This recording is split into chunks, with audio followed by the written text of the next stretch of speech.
French, bro. Yeah, that's the FD God and Dip and Willie team. Oh my god, that's hilarious.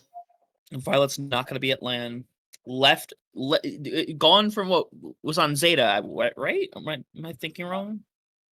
Was Violet on? Was it Zeta before? I don't know. You might be going crazy. Possibly. Yeah, no, Possibly. yeah, on Zeta Division.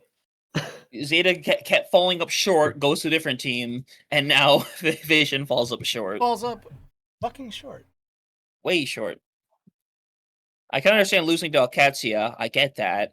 But Peps, bro, come on.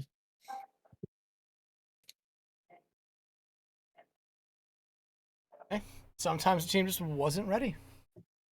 Wasn't ready, but now we have a lot of teams qualified already. We just covered about Asia now. What's been going on up in CGL these last couple weeks?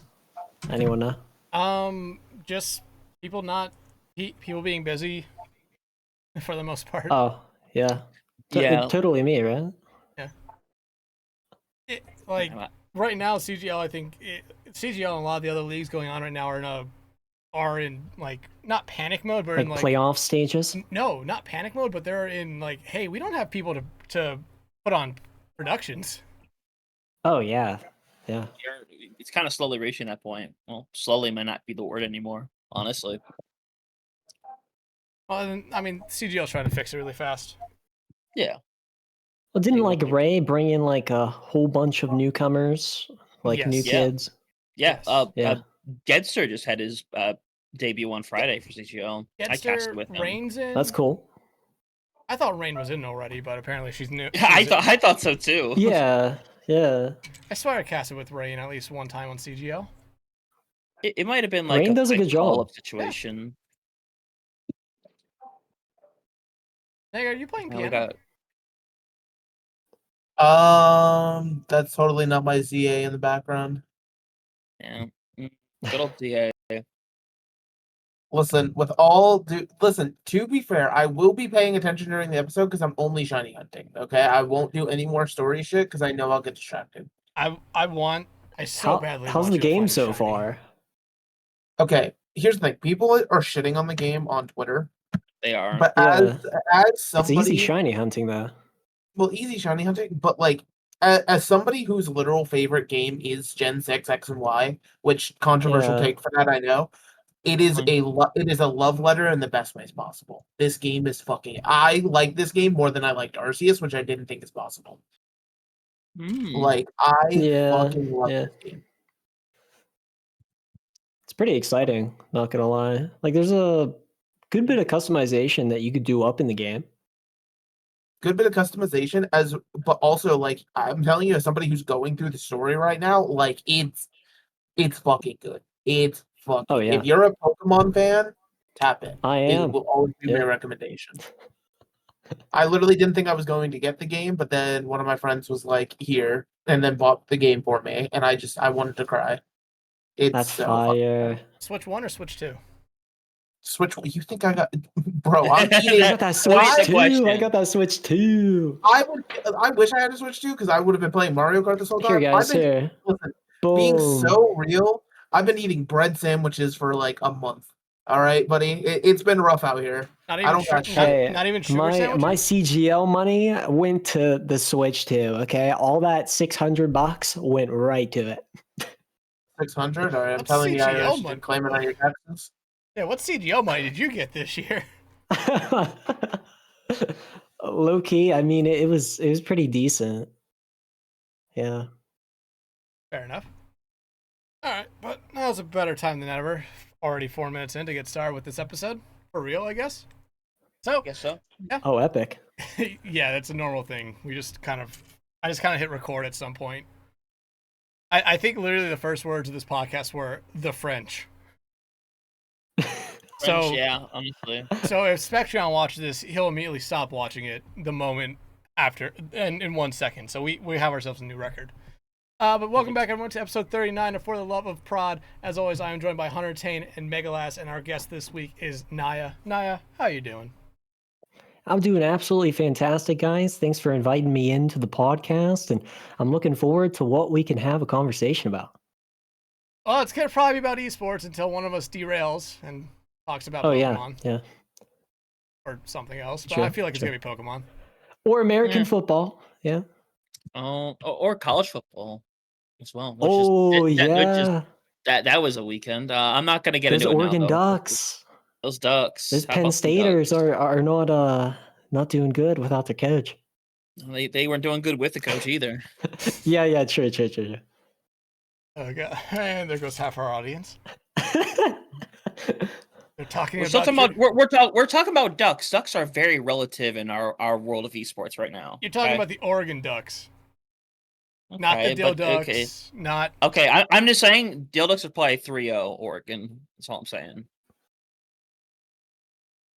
True.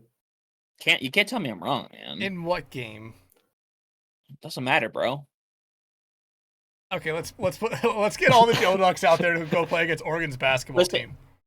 team. Dude, Nog would intercept that shit. I'm just saying. Am I wrong? The Dill Ducks are one of the teams. That's all. They are a team of all time. I love them. I wish they would do good, but I love them. Yeah. You know, I think they put in a lot of effort to that team, you know? They qualify for NA and they just have a fun time, right? Well, at least, hey guys, at least we can say we beat the Dill Ducks. We're much like every other OWCS team that they've ever played. We can say that we beat them. We did. We Thanks. did. We are as good as Team Z statistically. No. So the story behind this, there was a community tournament for Face It, and we got paired up against the Dill Ducks. And they didn't. Well, they did show, but they didn't have enough players, and their excuse was, or their explanation why they didn't show up was 3 of them were on holiday and the other 2 were hungover. Wait, that's low-key crazy. So wait, then how did they do with their substitutions then? They only had like 6 people, so if 3 of them were not there, they weren't going to be playing. So Plus it was like an 8-person max. Yeah, which was the rosters. Oh wow. Yeah, so we beat Dill Ducks on a technicality. Yeah, Hey, but we did beat them. Yeah. Mega, what Fire Pokemon W. Yeah. Mega, what Pokemon are you shiny hunting right now? I'm shiny hunting a Binnacle purely because my friend really wants it. He's been hunting it since the game dropped, so I think if I get it before him, it'll be funny. So I really want your reaction on the podcast. I think it would be funny. I mean, if you want, so the way that shinies work in this game, like they don't despawn at all. So I have a shiny Magikarp that I've just been leaving there because I've had like 3 already. So I could just like turn up the volume and like fake a reaction and be like, "Oh my god!" if you need. No, I want genuine reaction. Real reactions on the podcast. All right, but how about we get into our normal stuff here right now? Now, before we get into our normal 2 questions that we normally ask everyone, I want to give you the chance to kind of introduce yourself to everyone. So, kind of tell us what roles you do and what games you normally work with. Yeah, so I do esport broadcasting, as you 3 obviously know. But I started my professional journey in esport broadcasting just this January of this year with CGL, which I think CGL provides an excellent starting spot for anyone that wants to provide and boost their broadcasting career. But I do a color role in Overwatch commentary, and I've been truly loving it, and the passion just keeps on growing. That's great to hear, and it's always really fun to see when we have people on who are like within their first year or 2 of it, because I feel like when you're only been in it for as long as you have, or maybe a little bit longer than you, maybe a year and a half, there's still so much passion and optimism there that around the time you're in it for maybe 3-4 years, maybe that passion is a little bit gone, but you still have that optimism, or maybe it's the other way, the optimism sort of gone, but that passion is still very much there. So it's always kind of fun to talk to brand new people who are just falling in love with it. Yeah, true. I totally agree with you, Dex. And it builds a lot of repetition whenever you are broadcasting a sport or any type of esport like Overwatch, right? But it's a really fun thing overall. So the more I do it, the better I become. Yeah, absolutely. And like, CGL, BPL, SPCS. There's a couple other big leagues like that. Within like right now in CGL, we're starting to make like there's a couple production people are starting to make like a, hey, are you new to this? Here's what you need to do. Like the one thing I would always say to a brand new person: do as many as you possibly can. Exactly just right. fucking hit the ground and just keep running. Yeah, you can take breaks every now and then, but don't do like, oh yeah, I did 3-4 this week, and then you do nothing for a month and come back and say, okay, I'm gonna do 3 a week from here on out. It's like you're gonna lose everything you originally had. So just like hitting the ground running is really, really fun. Totally. And something to add here to Dexatron in this podcast, the reason why I actually got introduced to esport broadcasting is I followed a broadcaster, which you guys might know, Rosemary Kelly, which is Necra. She started her journey with the Overwatch League in 2019. And I really grew into watching the Overwatch League back then. I think it was a 3-year span from 2019. And I'll say the commentary action that she provided gave me like a big old boost of momentum to get into this broadcasting phase and push myself even further up that hill to get to where I am now as a college student, first year doing sports broadcasting and communications from a major. I think you might be the first person that we've had on here who's actually like esports broadcasting and casting in general is just something that actually got you to start doing that as you like your major from the start. I think we've had a couple people on who's like, halfway through college they changed to broadcasting or yeah, something along those lines because they really enjoyed doing it with esports, and then they just kind of said, let's see if I go down this path, what happens. It's really fun to see, especially someone who said, I'm inspired by this, I want to do this. True, yeah. And it's all about dedication. All right. But I normally ask everyone 2 questions when at the start of these episodes before we either keep on talking about esports or spiral. And we spiral a lot. Yeah, like lots. Like a lot. Mm-hmm. We try to keep it around esports, but we will. No, we don't. Fuck off, Hunter. You could at least lie. I have plenty of it's esports related stuff to talk about, but I'll save my great journey for later on in the episode. Yeah, I kind of I wanted to lead with that, but I kind of forgot. But Nyah, so you kind of already touched on it here a little bit, but what got you into doing esports and esports prod? Like I said, you already kind of talked about it a little bit, but go a little bit more in depth with it. Well, as I said, I followed a broadcaster that really inspired me, which was Rosemary Kelly, Necra. And I will say, like, connecting with those other professional broadcasters, not just only her, but like everyone else that did the Overwatch League back then, like Ryan Force, Zoe, Jake. Jake was actually a player for, I think it was the Outlaws. Valiant. No, Houston Outlaws. I'm thinking of Costa because Costa was part of Valiant, but Costa and Jake I actually connected with, and the same as well Ryan Force. Like I would go up into this guy's DMs and I'd be like, "What broadcasting tips can you give me?" And he would respond to me, and he would just be, "Here's this, take it or leave it," right? So, but yeah, like every single conversation that I've had with a professional, it's been a big success for me. And the better I talk with more of these professionals, the more things I learn. Wait, so before we get into that, you DM'd Ryan Force? I did, yeah. And he responded? I'll actually tell you how I did this. So I believe it was before Stockholm. Well, no, yeah, way before Stockholm. Okay, he was doing a event up on his live stream up on Twitch. Mm-hmm. It was like Who Wants to Be Like a Millionaire, but it wasn't like that like millionaire thing. It was related to Overwatch, right? And he was doing this giveaway. I won a giveaway for like a package or whatever, and I got into contact with him after. So I asked him a couple questions, And that's what really led to that conversation was I won the giveaway. I was in contact with him and we were just talking back and forth. But he also gave me some really good tips. And one thing that I could say that I already set up on the podcast here is that repetition build.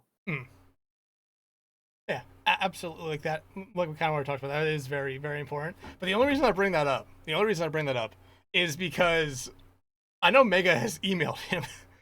And Hunter, Really? I don't know if you actually did, but no, not yet. No. Yeah, but the joke was for like episode 50 or the one right after that, or no, by the end of the year we were gonna have Ryan Force on. My bad. The podcast. Oh my god! Wait, and that's funny. We were gonna try to get him on. But we're still trying. Don't worry. Yeah, but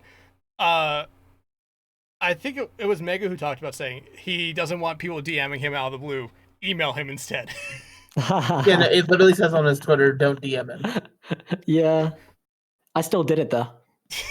See, I also did it, and then I read it. I was like, "Oh fuck! I'll send to the business email." Yeah, let me see. Yeah, I don't read Twitter DMs. Yeah. Yeah. That's the only reason why I wanted to touch That's on funny. that. Oh my gosh. You got through to him. I don't think we ever will, but hey, I mean, if it wasn't for that giveaway win, right? Yeah. I probably would have never got up in contact with him, and he probably wouldn't have gave me those tips. But yeah, I mean, professionals like him are extremely helpful. I do want to reach out to Jake sometime soon. I know that I've been in contact with Necra for some future things that we might be actually looking over some VODs of mine here shortly on what I could be doing better with my color commentary. So stuff's been really good in the last couple of days. Nice. That's insane, honestly. Thank you. So, but like when you were first getting in, like was it like how'd you said CGO was CGO your first place you casted? It was not, and I will say this, you might actually remember SPCS. It was the first ever series, and I was there with you, and I had this like Hawaiian shirt on. I didn't even have my green screen background. I think my brother purposely walked into the background of that stream, and I was so embarrassed, man. I was like, what are you doing? I'm on air. But overall, like when I broadcasted with you in SPCS, it was really good. I think we both did a fantastic job for like a first run of things. Obviously, when you're doing it for your first time, you make those mistakes. Yeah. But the more you do, it builds that, repetition ladder. And that's something that I'll probably just keep on repeating. But that is probably the best thing that you could do as a broadcaster. If you bring in that momentum to be a better self in your broadcasting, major or your field or what your desire is in broadcasting, you can get really, really far into it. But not gonna lie, SPCS has gone a long way for me. I started there. I was kind of like nervous. I didn't know as much to say, but I came into that with really beginner experience. I did esport broadcasting actually up on my own, covering it through my own Twitch before I even joined like communities. I was solo prodding, solo OBSing, doing the color and the play-by-play all at once. And I will say that is the most hectic thing to do as a beginner broadcaster, because you got to learn all the names, all the stats that go up into the game. It's just a lot of information, but I'm so thankful that I've found organizations that have the production to do everything that we have here today.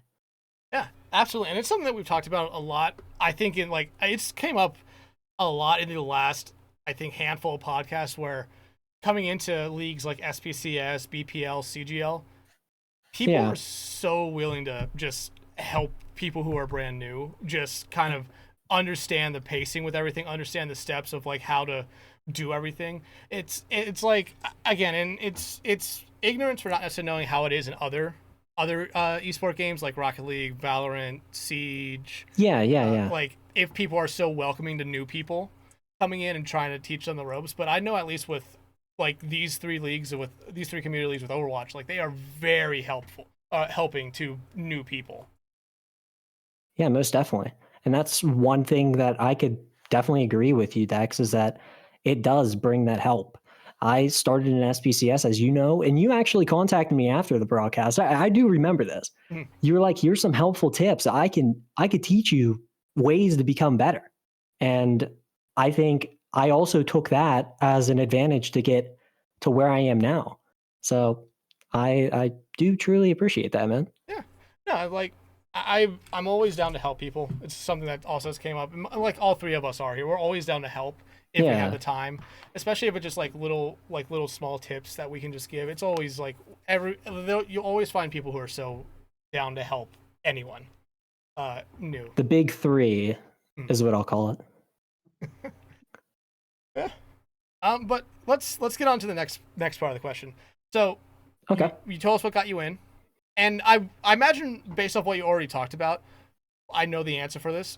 But what kind of keeps you coming back to doing esports and esports prod? You know, that is actually a really good question. And to think about this is just being who you are up on broadcast as a commentator, right? Being a caster to me brings a lot of passion into it.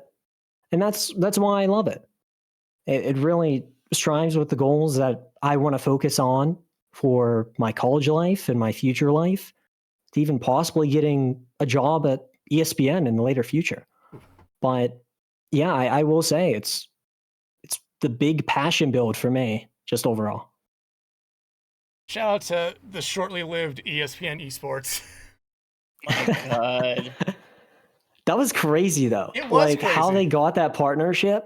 Yeah. And like I think the funniest thing that came out of that was the fact that ESPN fired Colin Cowherd because on ESPN2 one night they showed, I believe it was the League of Legends World Finals, and Cowherd the next day came on his show and was just ripping like, why the fuck are we showing goddamn video games?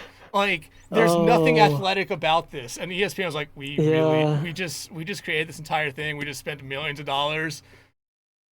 Yeah, we're just gonna let you go.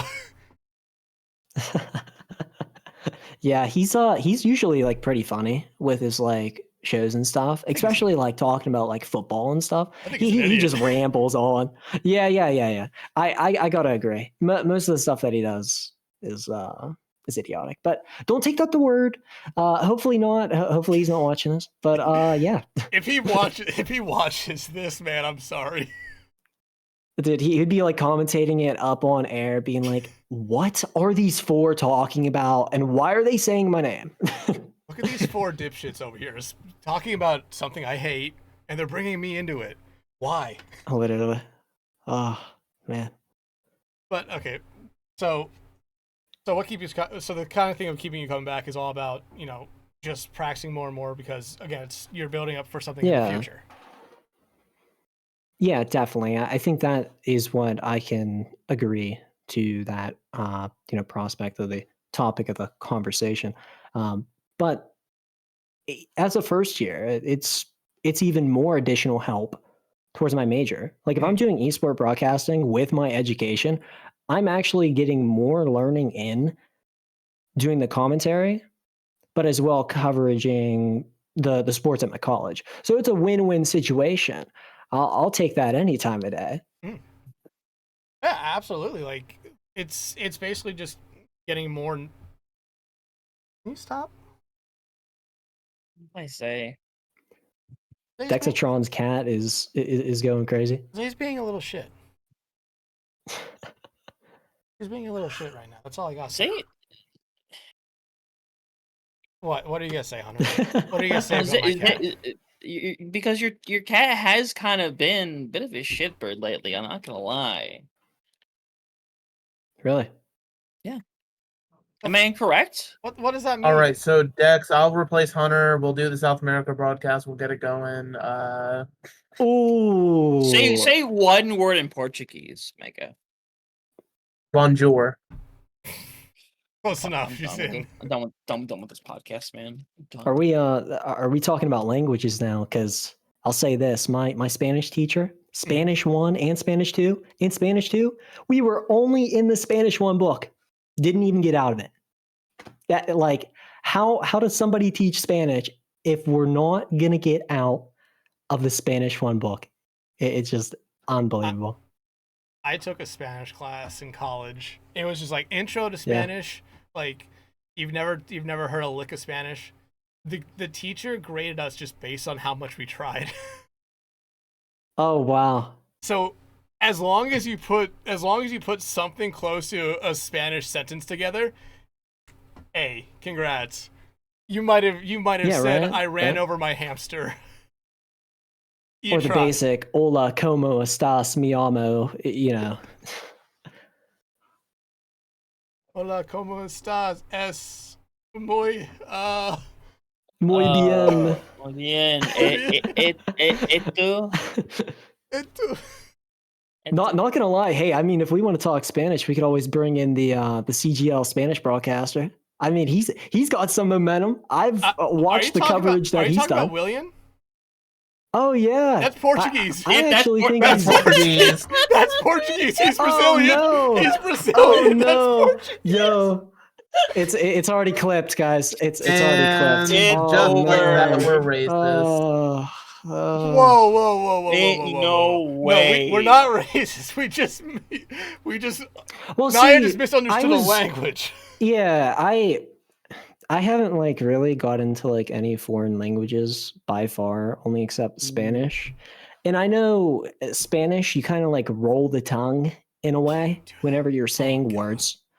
And I'll say this, Dax, my whole entire Spanish class was you gotta do it with the fluent, roll the tongue action. And we were just like, what? Like we couldn't do it.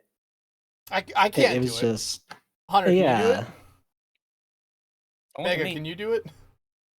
The rolling of the R's? Yeah. Like, I don't know. I was trying to think of a word with R, and I forgot them all right then. That sounded like a machine gun. Revenge, ravioli. Rakata. We're not even saying a fucking word in Spanish. Oh, Oh a my Spanish God. word? I don't fucking know. Bibliotech. Biblioteca. Hang on, wait. Like that, right? I'm Googling. Hang on. Out at a Google. Spanish word. Pull out that Google Translate, guys. It's gonna help. Start with. Yeah, let me just this is we're now talking only Spanish throughout the rest of this podcast. I do have Portuguese actually here. I already have it loaded up. See, look, Hunter's gonna make me confused about both of the two languages. I got this. Roma. What does that mean? French. Okay. Really? I remember. Could you imagine I just pulled up like some offensive shit real quick? Please don't.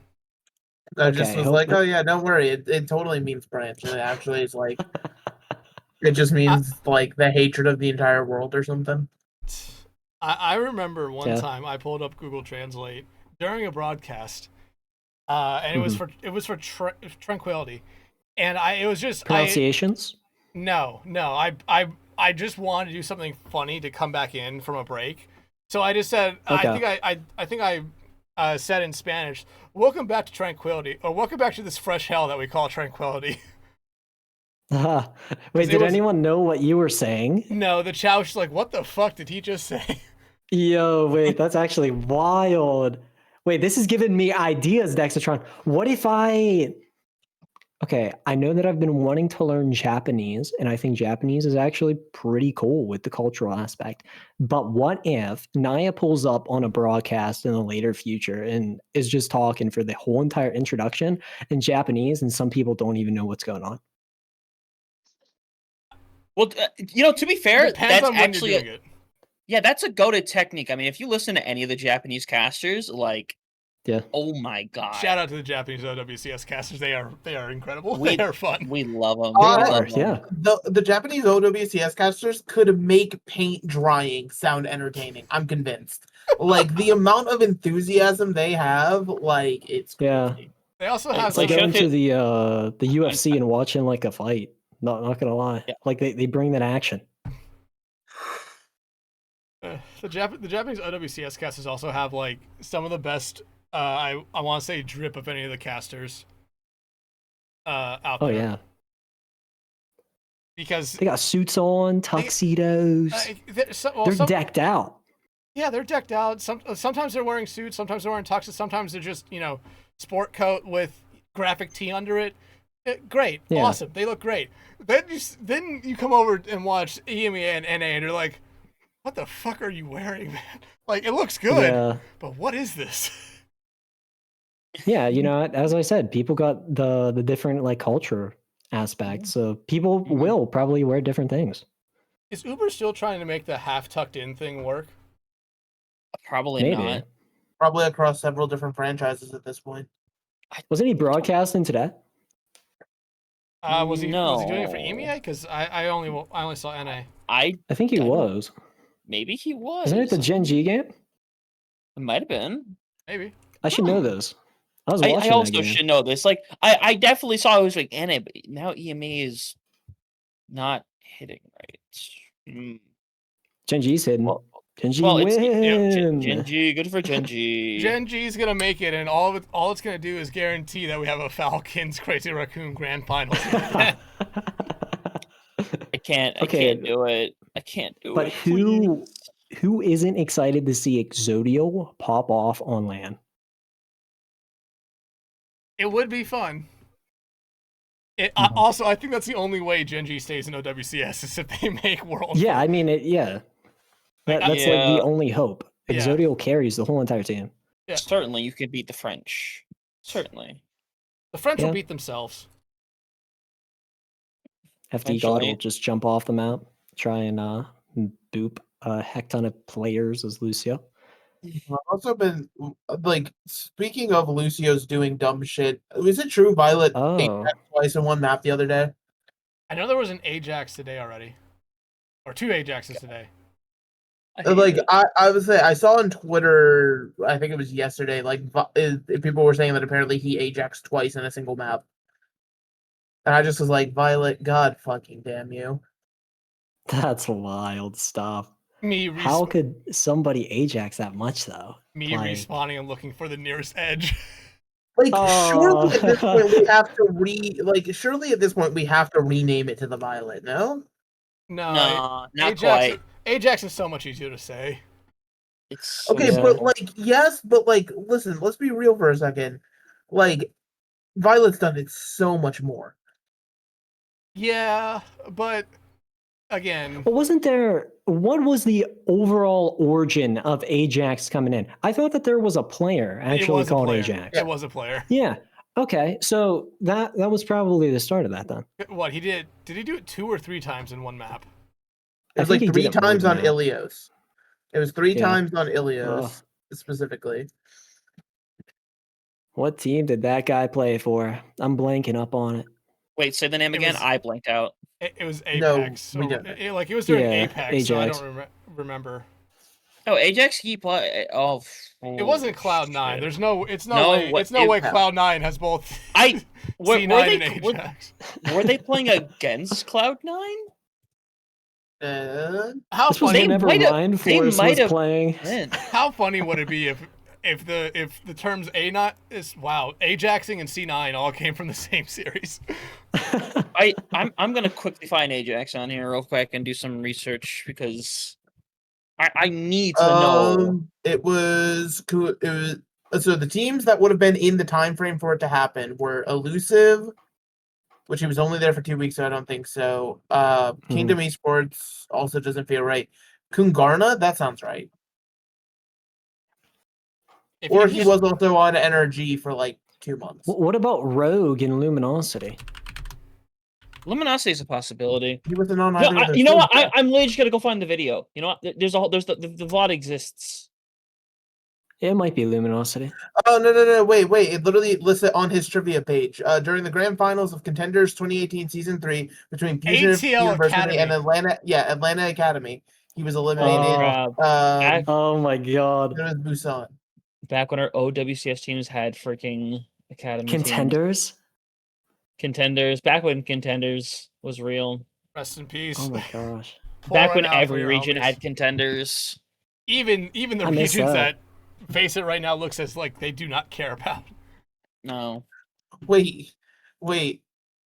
Ajax apparently, because I'm still on his Wikipedia page for trivia, it says he cited the term in his retirement post, stating it has hurt my career immeasurably. Bro, I love the term. That's wild. Like the narratives. My God. Listen, what is bro up to nowadays? Is his Twitter still here? He has a Twitter. Twitter's still here. He is not. He occasionally. Oh no, he's playing League of Legends now. He hasn't. Oh no! Oh no! Wait. Who's he play for though? I don't think that's the question. I think he plays casually. No. To be fair, Atlanta Reign Contenders money, that dude has at least 2 bowls of ramen. He's good. You know what I mean? Yeah.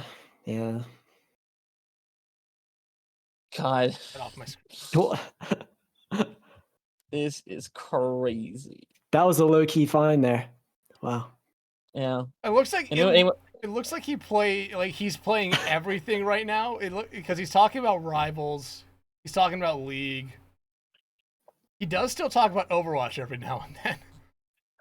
Yeah. Really? Oh, I'm sure. I was gonna come up with like a fucking. Listen, Overwatch is a very interesting game. Let's put it that way. Never mind. I don't want to continue this tangent. Somebody else speak. Hey, I mean, just this season, Dexatron knows about my overall status with wins and losses and percentage rates just by playing Lucio, guys. As a Nintendo Switch 2 player, okay, and I will say this up on broadcast because people might not actually know this. I am number 1 NA Lucio North America for the Nintendo Switch 2. It's just hands down true. No one is going to beat Nyah, the broadcaster and former esports professional player that made earnings on the Nintendo Switch 2 and the Nintendo Switch 1. It's just not going to happen. I remember my days of open division where you would be playing colleges like Michigan. You had a whole entire bunch of those, colleges up in there. But I can recap from my Michigan match. There was this kid named Johnny, and this guy was a sophomore year in college, and he was competing up on the uni team. And in our match, me and this guy were just 1v1ing. We did not heal the team. We were just battling it out up on Lijiang Tower. And what I can remember is, as a Switch player, I got 1 kill up on him, and he was like, "How are you doing that on 30 FPS?" Meanwhile, this guy has 200 FPS, right? Handheld mode or... Oh, dude, I was using Joy-Cons. I was using those tiny Joy-Cons. And I will also say this, too. While I was T500 on the Nintendo Switch before even cross-platform happened, I would do this secret casual thing of clipping people where I would target people up on the T500 leaderboard, and I would record a clip, post it to my YouTube, and say, "You got caught, buddy." And then I boop them off the map, and then I do that I think it was Red Shell that invented the beat matrix thing where you just beat matrix up on the body of the person. Mm-hmm. And then I would just have MLG sound effects "Mom, get the camera." Dude, it was so hilarious. I wish I could pull up those videos now, but if I were to watch them, it would just be what the heck?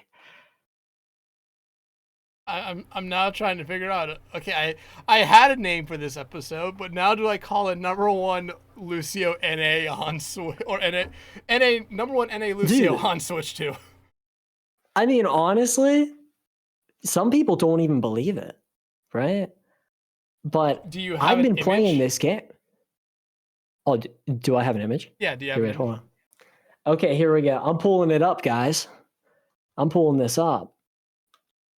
I'm taking a full-on picture. Oh man, I'm getting. You just fucking flashback. I'm getting blinded, guys. Oh my gosh. Okay, I'm gonna send you a total playtime that I have up on my my Overwatch 2. Mhm. But I'm also gonna send you the playtime that I have up in the game up on the hero. All right. So I'm gonna switch this back over. Mega, any updates? Any updates on what? The shinies. No, there are no updates on the shot. I promise there will be a very loud exclamation. I will hit like the YouTuber like Mr. Beast level reaction for you, Dex, if it happens, okay? That's wild stuff. Side tangent, just really fast. Have you been paying attention to the NFL at all? Like just today in general? No, because I'm poor, Pittsburgh so I has can't lost gamble the anymore. Unk Bowl. I asked Dexatron that question, Mega. Oh, sorry. Did the Panthers lose again? No, the Panthers won. Don't. He's wearing. If he's wearing the stuff, they definitely didn't lose. No, this is just my after work shirt this entire week. Well, about to get blinded by the lights. Would you be fancy to know that? Oh, dude, that is a good number. That is a number and a half. Yeah. Holy shit! That's okay, more than right. people have on the You're regular seeing that thing. now. Okay, so I've been playing Overwatch up on the Switch from Switch 1 to the Switch 2, actually, for 6 years now. Okay, and you might be asking me, at least, how does somebody do that starting up on 30 FPS and going to 60? It's very simple. It's the dedication to playing the hero. And the only hero that I've been playing since the launch of Overwatch on the Switch is only Lucio. So what I'm going to do now is I'm going to take a picture of my hours on Lucio, but I think, Dex, you have my win rate for this season for whatchamacallit? Yeah, here's his win rate. Oh, wait, I didn't open it, my bad. Oh. Holy. Hunter, how was the That's land only buff? Lucio, guys. Land buff ended up, it was pretty decent overall. I won like 70% of my games, probably, maybe a bit more. I'd say it's a good land buff. Oh, Dex, I would also show the Masters thing too, because people might like not believe that. There it is. There it is. Does that say there plus 50? Okay, so yeah, plus 50%. Can you believe that? So all the wins that I've had in this season alone, it's just doubling the numbers every single time, multiplying it. Gotta love early It's very season. cool. You gotta love early Oh, season yeah. where it just gives you the dumbest amount of percentage. Oh, yeah. I mean, I don't even think that it would be 50% though. Like that's the highest I've ever gotten. But I think it's also with how like the win streak is and all that stuff. I think the highest I ever got was like 117. Really? Yeah, it just gave me a lot for some reason. I once got a 95% D rank, and I think that was the closest Overwatch has ever had to be getting a rope. That's low-key crazy. Okay. I can finally take a picture of this now. The stun lock effect I created on Dex there, where he just kind of looked around like, I don't know how to respond to this. Hey, I worry for you. Okay, here we go. Oh, that's good. That's good. Hopefully this image sends. Okay, here we go. Oh dear. Oh my fucking god. Holy. Your boy did it. Leaked the whole entire file. 1,304 hours. Now, ask me how a Switch player does that. A third of your time. Yeah. But this was actually... Now, you know how the transfer from Overwatch 1 to Overwatch 2 was? You had the Switch 1 before the Switch 2. Mhm. I could say this. My hours got mixed for some reason, and I don't know what it was. But I am 100% sure and certain that I have more playtime than that. I would imagine you do. Why is Junkrat your most played DPS? You know, that's a really good question, and I'll go back up into the story of it. So I had a YouTube channel back up in the day where I would make montages, okay? And I would be putting stuff up in these montages, and one of my montages was a Junkrat DPS whole entire montage.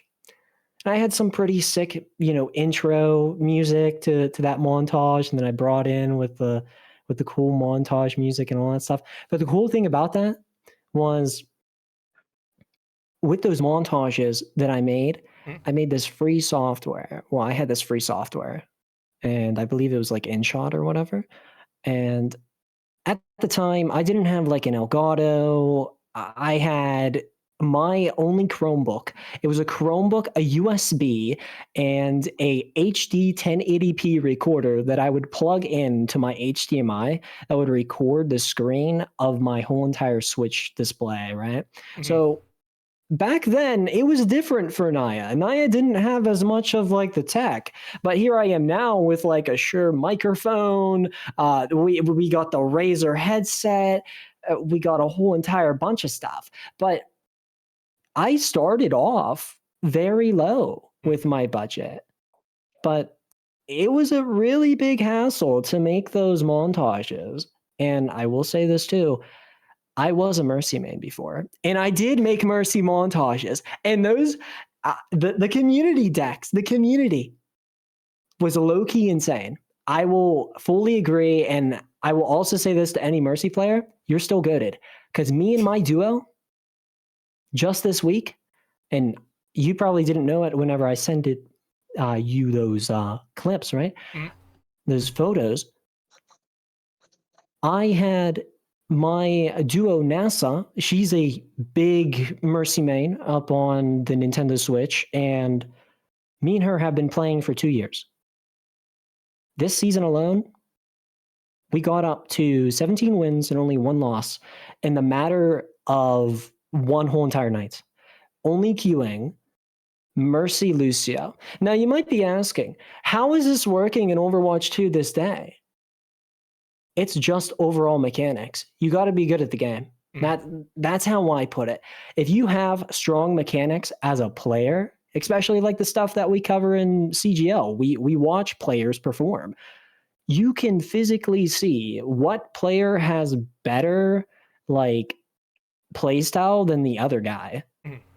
Mainly, 100% of the time. But if you go up into a game with better mechanics, and if you're showing that mechanic every single game that you play, you're going to be the better person, and you're going to be the one getting those wins. Oh, easily. One question I want to ask about Overwatch 2 on the Switch 2. Does it have the mouse and keyboard function that the Switch 2 like tout as one of its big selling points? Or the mouse function? So just recently, Overwatch did a thing where console players can actually plug in a Zim now and compete with PC poll. That is something that I was actually looking forward to, because just recently I bought a keyboard and I was like, okay, I'm actually going to try this out. And I'm not going to actually cheat like how other people did back then. We used to call it Zim, and I think it's still called that. It's still called that. For console. And I'm not too sure. Have you guys broadcasted out over any Zimmers at all in like the past couple years that you guys might want to talk about here up on the broadcast? CGL has a big thing with it. I think there's been times where we've casted Zimmers, but it's been something where, or at least I'm going to say this, I'm not going to speak for Mega or Hunter. I think I've definitely casted a Zimmer, but I didn't know they were Zimming until much after the series. Yeah, I always go up into a match looking at like what the poll is for that match. So if it's PC poll, it's all going to be PC. But if it's mixed, there's probably a high probability that a console player is competing against a PC team using a keyboard and mouse. Now, I will say this too. Open Division back up in the day, if you were a console player, you were able to compete in PC tournaments and be a console player and plug in a keyboard. It was fair, but you didn't have aim assist.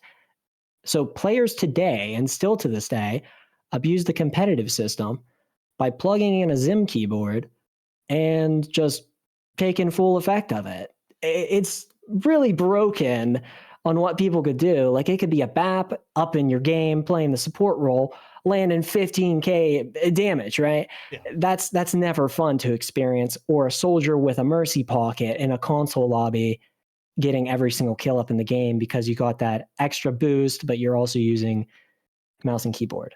So hopefully Overwatch does stop people that want to keep on doing that consistently. But I do like how they implemented that system of, if you have a keyboard, play up on the PC pool, because it's a lot more better for your account not to get banned. Yeah, absolutely. But here, let me ask Hunter and Mega, guys, have you guys ever knowingly casted someone who was Zimming, or is it kind of in the same situation where I was, where I didn't find, or you guys didn't find out until a couple days after the cast that, oh yeah, this player was Zimming? If it's happened, I do not know. Maybe it has. Honestly, there's a good chance it probably has happened, but it's never been to my knowledge. Because, I mean, to be fair, we don't have the knowledge to be like, oh yeah, they're Zimming. Yeah, we know for a fact. We don't know. It's easier to tell nowadays, it feels like, with how public and how widespread it is at this point. But it's never happened to me personally. See, for me, like, I think this literally happened. It was either earlier this CGL season or last CGL season. And it was sort of like in the middle of the series, right? Like, we go through map 1, and there's this hit scan that's doing nuclear level thing. Like, it's like, oh my goodness, this is like the second coming of Ons. What the hell's going on? And immediately, we get like word in the prod VC of like, hey, there's like a lot of Zimming accusations against this person and stuff like that. And it's one of those things of, are we pausing the game? What the hell are we doing? And ultimately, it was decided to just keep playing the series. But from a casting perspective, it was so awkward because we can't sit here and be like, oh, hey, this person's cheating, because we don't have all of the facts in the moment. We're just kind of all stuck in like this, what do we do sort of moment where we're just awkwardly casting the series until it ends. But that was like I think the only time I could think of it. Yeah, and something to also add to what you said, Megalass, is that it makes it unfair for the broadcasters that want to actually broadcast a good game in between the two teams. So yeah, I totally agree with you, but I do think any league or any thing with cheating in it, people should be kicked out for it. Like, they should be banned. They shouldn't be coming back up on Smurfs, which I know 100% people make different accounts and they go back up into that league and they're like, you know what? We're going to Smurf this out and we're just going to see how we do. But yeah, hopefully they can have a little more of a safety cause for that. Oh, absolutely. But like, I think that's a really, like, that's always an interesting thing when it happens, when it's like, hey, we know someone in this lobby right now might be cheating. It's like, as a caster, like, hey, yeah, thank you for telling me that. But then, like, what Mega said, it's like, makes it very, very awkward to like kind of tiptoe around things, saying like, hey, yeah, you know, there's something up, but you necessarily can't say it on broadcast. Like, there's times where like the production people will put something in a chat, just like, I really do not want to know that right now. Like, it gives me some context for what might be going on, but at the same time, it's just like, I don't like, and now I have to try to make sure I don't randomly just talk about whatever this thing is during the broadcast. It's very, very awkward sometimes when we're let in on something like that. Yeah, very, very true. Very, very true. So here, how about we take a quick tangent right now to something a little bit different from this. Hunter, I wanted to lead in with this after the initial, like, just random thing we were talking about. But Hunter is now casted out of LAN. It has happened. It's finally happened. It wasn't for Overwatch. It's not for Overwatch. Wasn't for Marvel Rivals. The most random game in the world. It was for Smash Ultimate specifically. And that's big. Yeah, and to be fair, for the people there, that everybody who was there had a really good time. I managed to meet a lot of the players. I got to cast with one of the players who played in a different pool at the time, and ended up being a lot of fun. And I still need to go through and collect clips from the thing, because inevitably one or two are probably going in a reel somewhere for all I know, because hey, there's the experience, it's there now. But because at this point, Dex, I know you have obviously gone to LAN at this point, and I don't know if you have or not. Is it I haven't yet. Okay. No, I've actually been wanting to go to, if it's regional with Pokemon, to actually experience it. But even Overwatch esports events or Rocky League, for example, I know that they do a big thing down up in, is it Houston or is it Dallas, where they broadcast up in the dome? It's between the two. I know it's at Dickey's Arena, but yeah, I think it's in between. It's not Austin, but I think it's not Houston or Dallas. It's outside of it. Okay. Yeah, I think it would be cool to experience an esports LAN possibly later in the future. But as of this moment, I could say that I'm a broke college kid. So yeah, I'm here with my esport broadcasting and my major. Here, hold on. Let me ask you this, because I imagine there was. Was there the nerves before you first went on? So there were nerves, but for what I feel is a very legitimate reason to have nerves. In terms of being in front of people, no, there was genuinely no nerves. But this is not a shocker to anybody who watched this, or a shocker to either you three. When it comes to knowledgeability, my level of Overwatch and Rivals is way higher than my knowledge of Smash Brothers. I've always played Smash Brothers. I've always enjoyed the game. I've always had a great time playing it. But I don't know every term. I don't know everything that a lot of people did. And I found out pretty much on the spot very quickly how much I truly knew. And the bright side was I got to learn a lot from it. So there was definitely nervousness where there were certain things called, and I'm like, okay, so that's what that's called. And then I can kind of start using that. So nerves, not really. But I went in, I believe Leg Day told us this. When you go and do a new game, you have to go in. Basically, you need to understand you are basically, how did he exactly say it? Basically, you need to realize you're the dumbest person in the room, basically, is what he said. That you were the least knowledgeable person, you were doing this for the very first time, you need to basically learn off of other people. Yeah. But as you can see from the lovely setup that we had here. I'm trying to get. No, you're good. They're gonna be pushing more professional photos in the next day or two in the actual thing, so I'll have more to share in the near future. Not something I have right now, so maybe next episode when it comes out, I'll have more professional photos.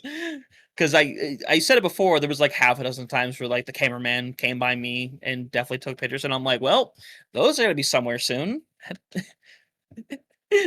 That's cool stuff. Yeah, what? For you to experience a LAN event, Hunter, I gotta give you a big pat up on the back for that. So definitely congratulations. That's a big up step to your whole entire career, basically, too. Yeah, I'll share that photo. I should share. I'm really mad I didn't wear that. The Los Angeles Rams. The Rams killed the Jaguars earlier this morning. Oh man, it's 21-0. Oh, dude, listen. When oh god, what was it? When I was casting CGL, OWCS was playing on a projector in the background whenever was on my camera. Oh, so yeah, is this just someone streaming? No, that's someone. I thought it was Kefri. My initial reaction is I thought that was Kefri. It looks like Kefri, and I was like, "There's no way that's Kefri, right?" Yeah. But I think it is. Also, shout out to whatever the hell's going on under these two tents right here. Oh, dude, they had Wave yeah. Racer 64 Party. under that bitch. They No, were playing really? Wave Racer over there. Yeah, there was a Wave Racer tournament today that they had. That'd be peak. That shit. In fact, in fact, you can see it on the projector in the back right there. You could see it. I see. Oh my gosh. The very bottom one, Wave Racer 64 VIPs. Jeez. No, it was great. And everybody, obviously, it was bring your own computers. Everyone brought their own setups, which obviously I took like one thing of my setup, which by the way leaked our DMs. GG Dex. It's over. Yeah, I know. That's why I'm not showing it. Actually, I don't think to be fair, there's nothing bad in there. That's why when I realized that, I was like, it's fine. We're good. The only thing that's in there is just me asking, like, hey, did you use the right USA graphic? Because they changed a lot of shit from the ones that they shared with us to the ones that were posted. This is entirely correct. However, we had the one that we were given, and there was no other that existed at the time. So you got the cast with. I'm gonna take guess this is some random cactus. This is the guy that you were able to learn a lot from.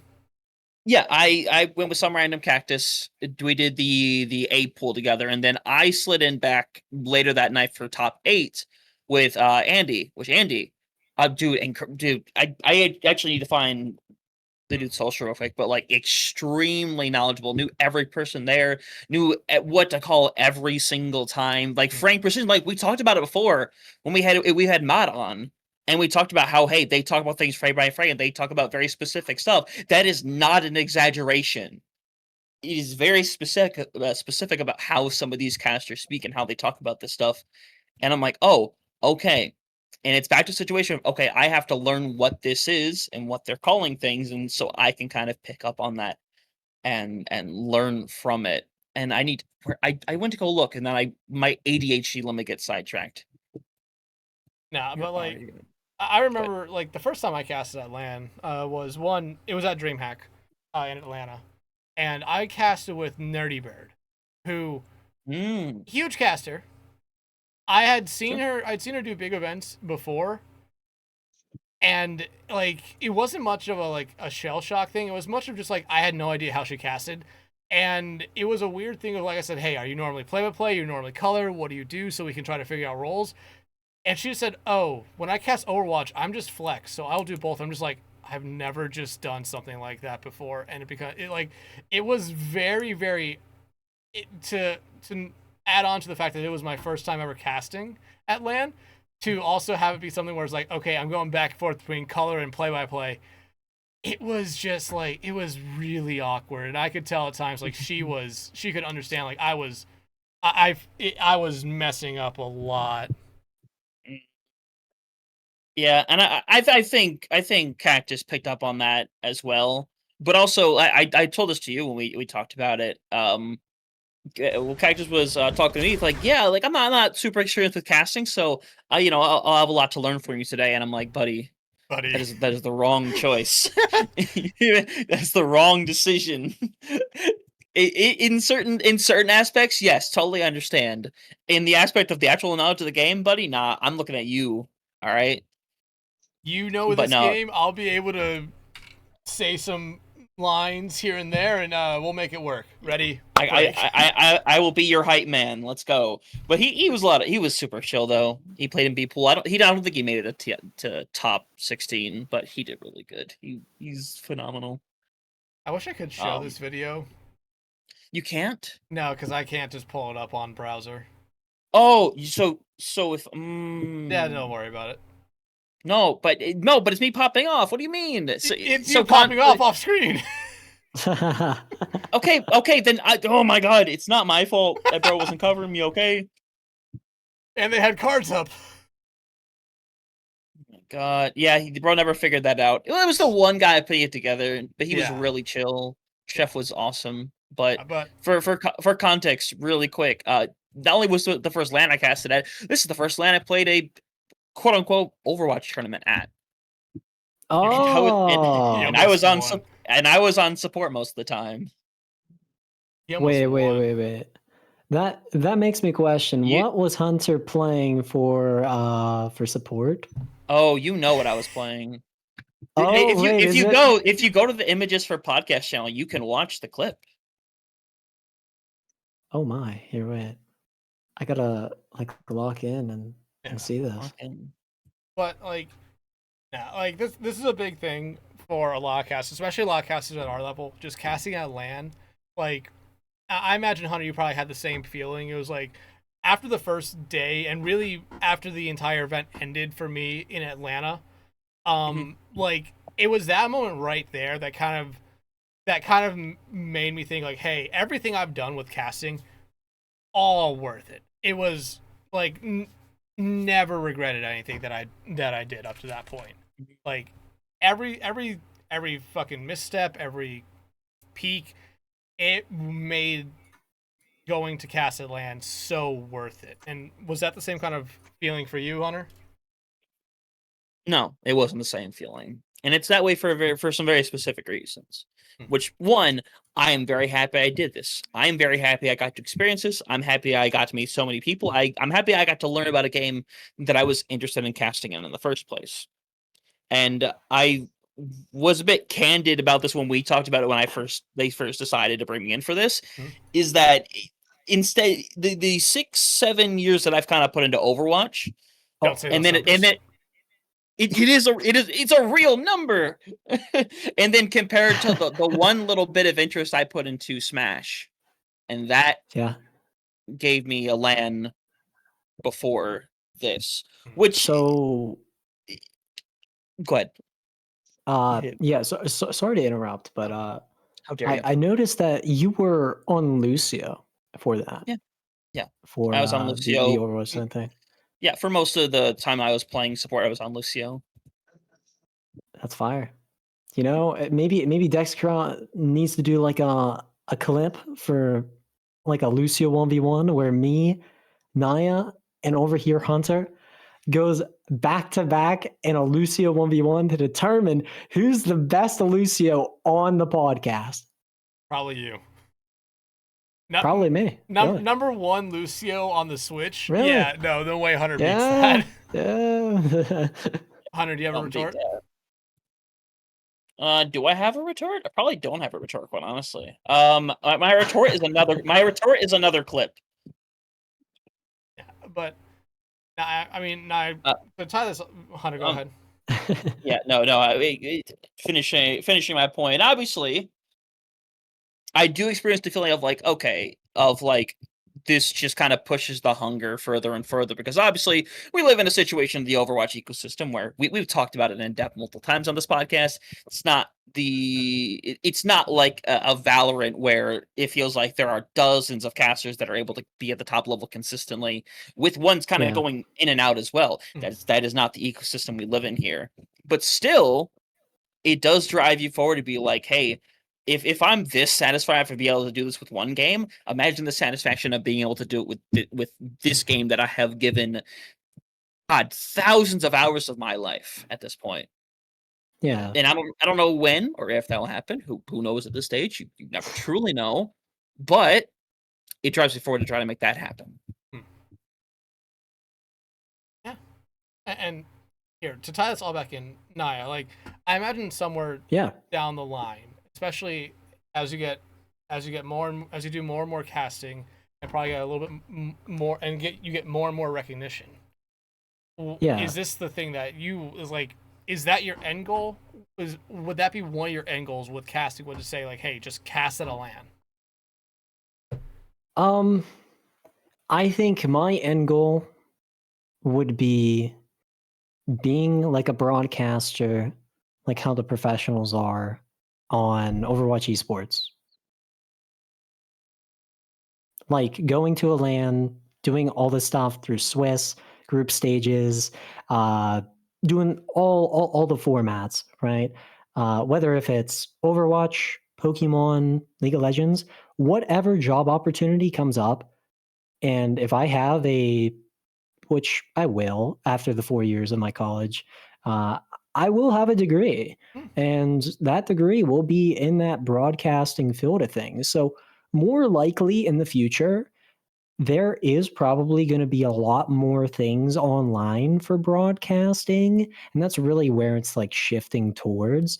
So most likely you could see me possibly casting a League of Legends match later in the future down the line 4 years to where I'm professionally broadcasting that, or maybe I join in with Necra and Johnny and Jake and Zoe up on the Overwatch broadcast. But internships are also a big thing too for me that I could reach out and even get hired up on the spot. So there's plenty of opportunities, but end results, I definitely do want to go to that land, and I want to pursue those goals that I want to build to make me a better broadcaster.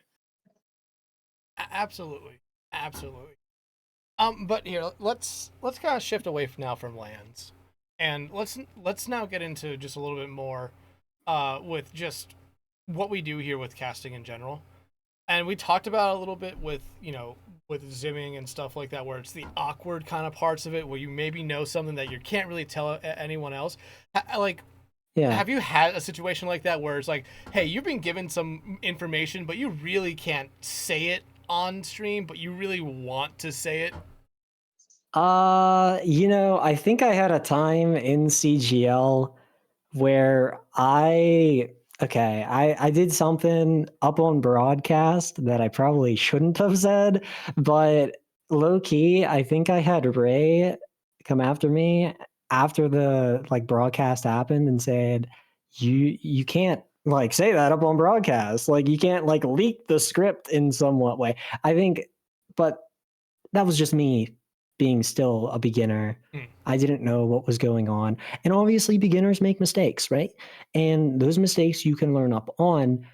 But yeah, there's probably been more times that I have done stuff like that, but some of those times I can't really recap up on. Can I take a guess of what it was? Was it you announced what the two bands were before they were both up? Oh yeah. See, this guy knows it. Yeah. This guy exactly knows it. That is something when bands first got introduced and it was like, hey, we're adding in a CGL. The first 2 weeks, I basically talked with every producer because they would just type it in and hidden it in the chat, said put that in the other live chat. Because I'm not gonna look at it in the other live chat. If you put it in here, there's a better chance that one of the casters or both the casters will click on it and will immediately know right away what the bands are. And you can always easily kind of see what it is if people who do that, because when they're saying when they're taking a guess at what hero's banned, they'll kind of just straight gravitate towards, oh yeah, I think they're gonna ban the characters that they actually ban. But that's not fun though, you want to have that guessing game when you're a broadcaster. You want to think what they're going to provide towards the composition with that band, right? So if you go into that game blank where you're not reading the text chats and you're focused on that game for yourself, you're probably going to do a lot more better. So I think it's better not to look at what bans are and what maps are coming up, because I think the guessing game just brings a lot more attention in and a lot more of engagement in for viewers, right? They want to know what could be possibly next up for the broadcast. It doesn't matter. Second map's always gonna be King's Row anyway, so let's just throw that one out there.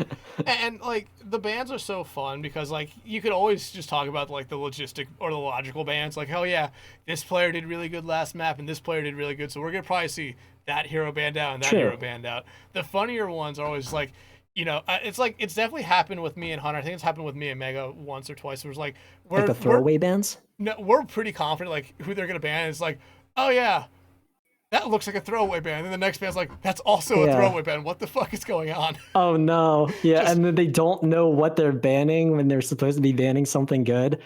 Oh man. I've seen that plenty of times, especially in professional scene. Take Overwatch esports, for example. Gen G at the start of the season weren't really banning the correct things against the teams that they were facing, right? But later in the season, they were really providing that learning ability towards those bands. Take VP. for example, today, they banned the support in Rialto. And the casters are like, Gen G banning a support in Rialto when they could be banning like something else. VP was banning all their strengths.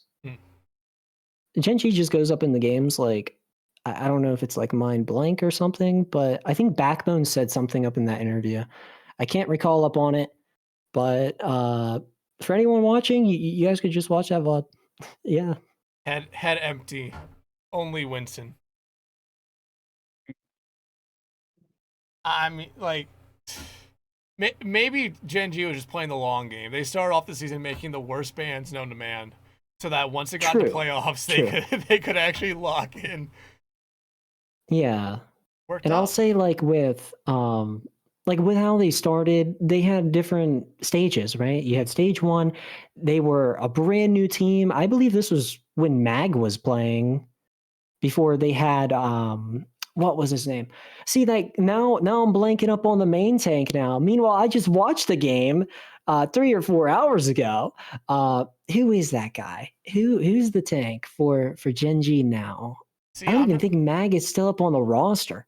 I always say this. As a caster, you think we'd be better with names. No. I'm horrible with remembering names. Yeah. If it's not on the screen, I won't remember your player's fucking name. Yeah. There's so many times where I want to give flowers to players, but it's like, you know, that the Genji for that team really went off, and it's just like, I'm doing a disservice to this player, but it's like, names are hard. They are, yeah, especially with like the pronunciations. If it's let's say a European player, Dex, you've probably been here with casting European players.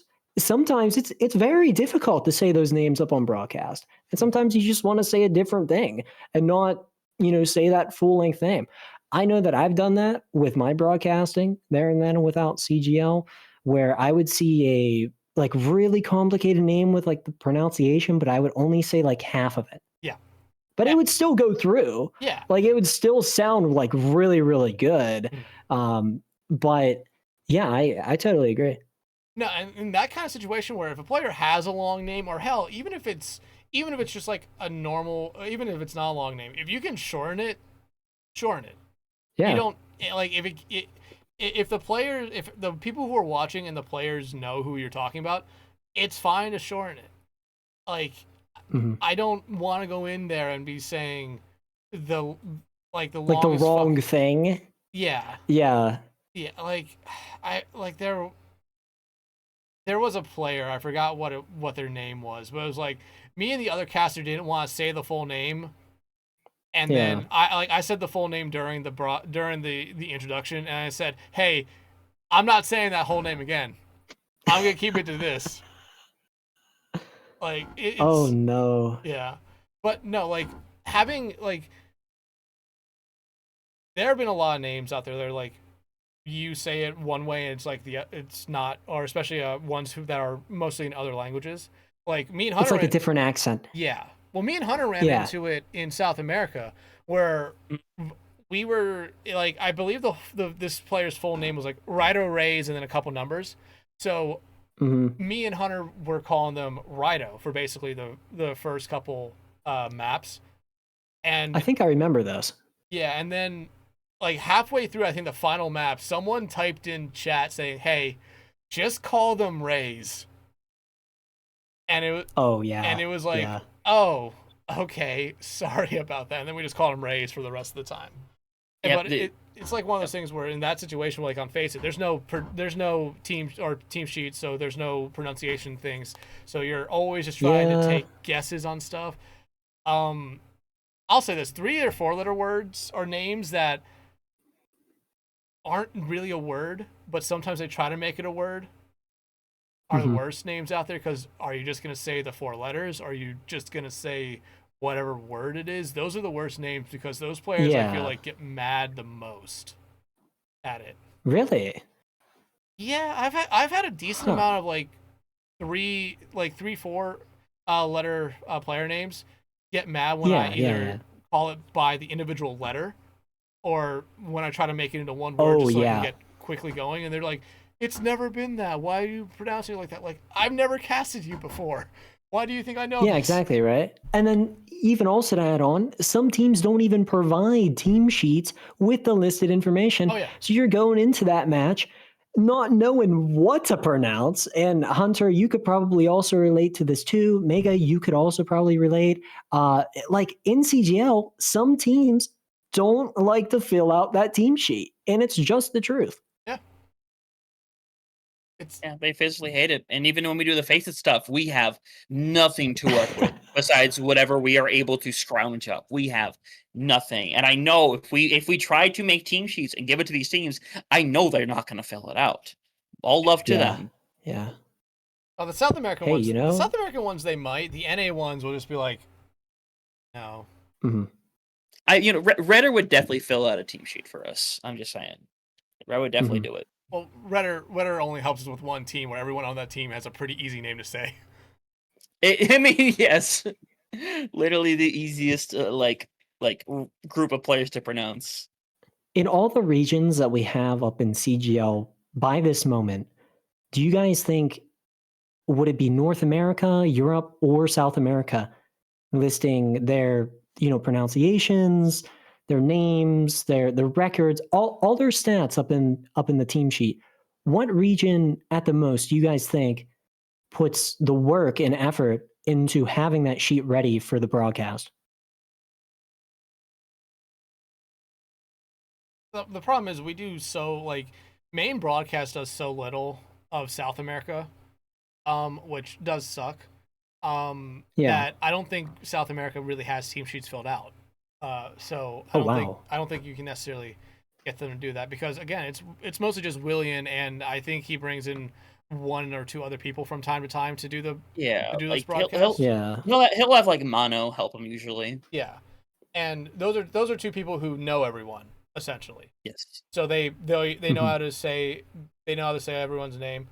I'm actually gonna give it to EU because NA has some pretty I'm not gonna say arrogant people because there's definitely arrogant people in EU as well.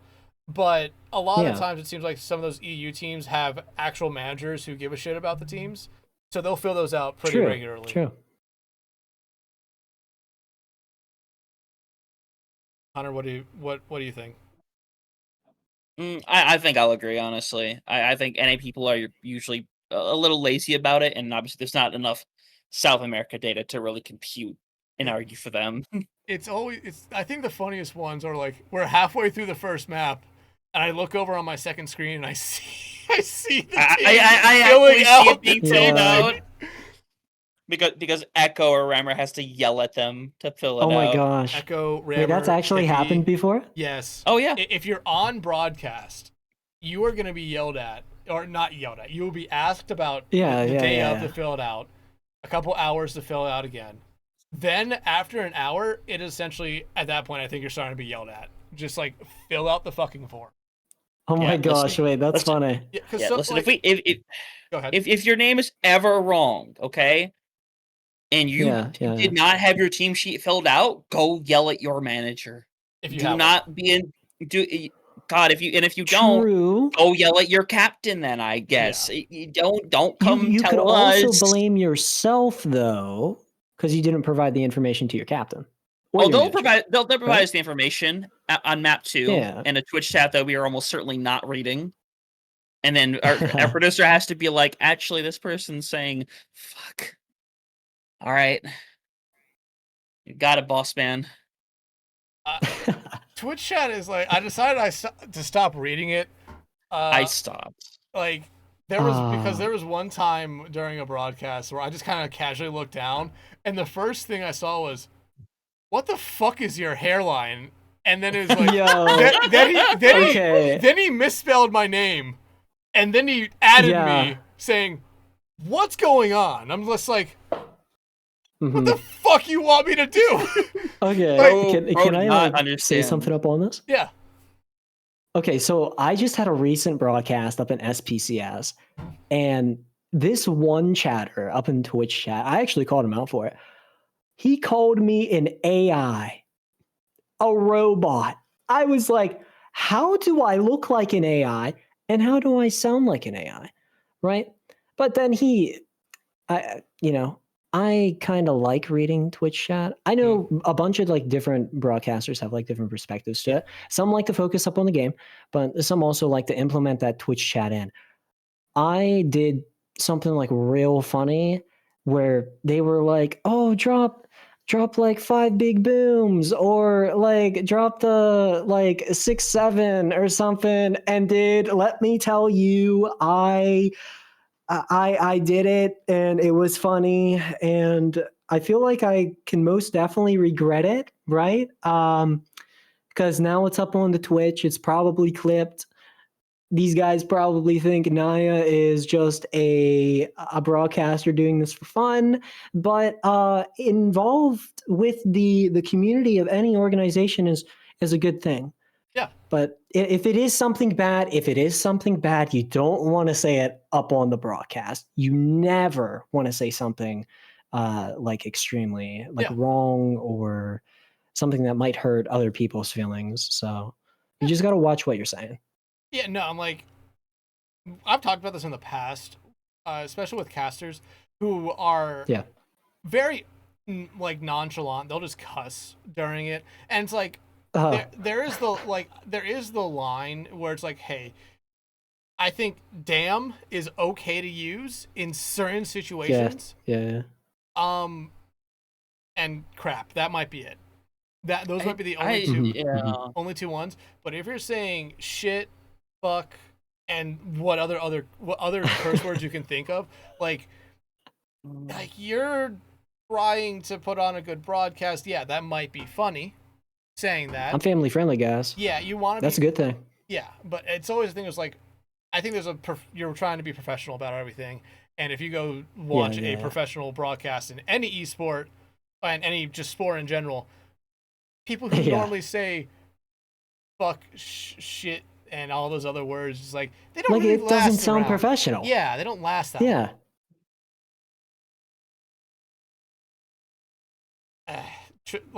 But going back to what you said, Twitch chat is an interesting thing because I've had people during Badu say, don't even have the stream up anywhere. Yeah. It doesn't matter. Yeah. I've had people say it's like they'll like harass you about the stuff. Yeah. Like I've had people say, don't look, you can have the stream up, don't look at Twitch chat. I'm back and forth between I don't want to have Twitch chat up, and sometimes having Twitch chat up is good because definitely when me and Hunter are casting South America, having Twitch chat up sometimes really helpful. We kind of have to. But like I remember my South American experience. That was not fun being a chatter. I remember recouping that information to CGL moderators. Oh, fun.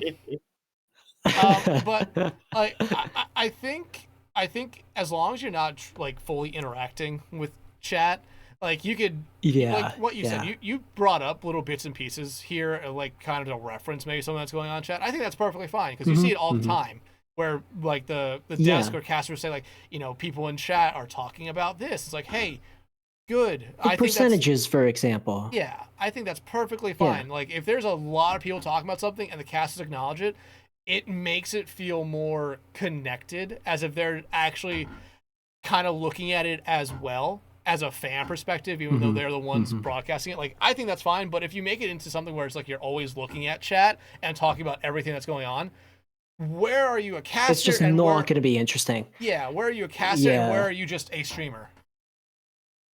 True. Yeah, something to also say along those lines is if you're only in like a phase of reading the chat every single broadcast, you're going to lose focus up on the game. Like you're not going to know what is going on.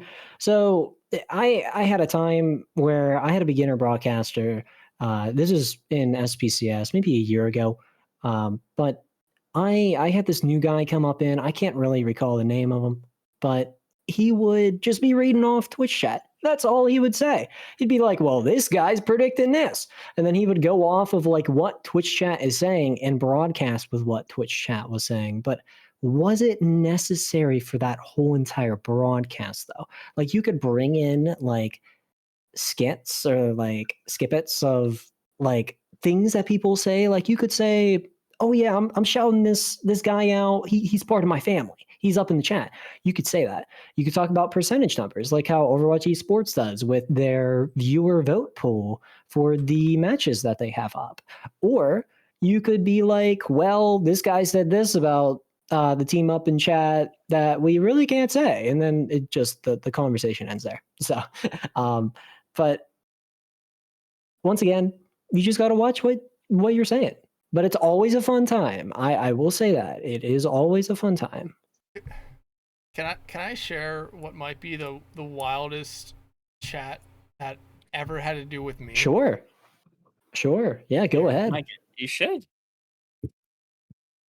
I just want you guys to. Oh, I've seen this. Dexatron looks exactly like half of the grinder profiles I've seen. Wait, that's crazy stuff. Did this guy get banned? Strictly an observation. It's and like in no way is this offensive. It's strictly an observation. Oh my god! I remember seeing that, putting it into the Rocket League production chat that I was in at the time. It's just like guys, what the fuck? Who do you broadcast for Rocket League? I think I talked to you about MLE. this, but that was minor league esports. Yeah, I did like a league that was close to that, but it was like tied in. Like we had workers from that league in a different league. You are? But yeah, I used to be. I used to be up in that. Same. But I will say, I think it was like Rocket Underground or something. I've heard of that. Yeah, my experience at Rocket Underground, I'll say this. It wasn't that fun. Like, casters were talking over people. I just wanted to enjoy the game and commentate it. But I couldn't because people just thought commentating was rambling on and on and on. And I think to be a broadcaster, that's something that you need to learn to get out of the habit of, to not ramble as much. And from my experience, you guys know this, whenever I was a beginner, I talked a ton. And Dex, you told me that. I believe Hunter, you also told me that.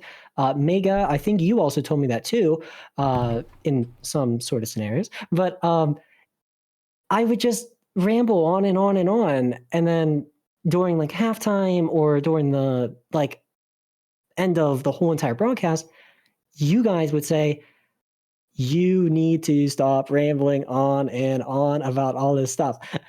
And I will say, learning from that has really much helped to where I am now.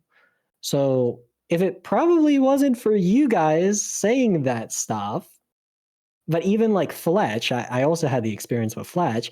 Fletch was so, I'll say this, Fletch was so pissed about me talking over him the one broadcast that I did with him. And he was like, dude, I just want to speak, man. But he was like, I don't also want to be here. So like he was having a rough day, but he expressed it out up on me. And he was like, this is what you got to learn. So having people to talk to like you guys, it's, a really good thing. You could learn a lot out of it.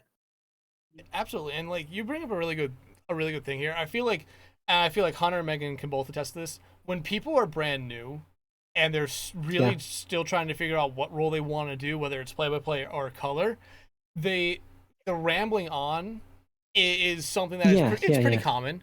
Handing off is another thing as well.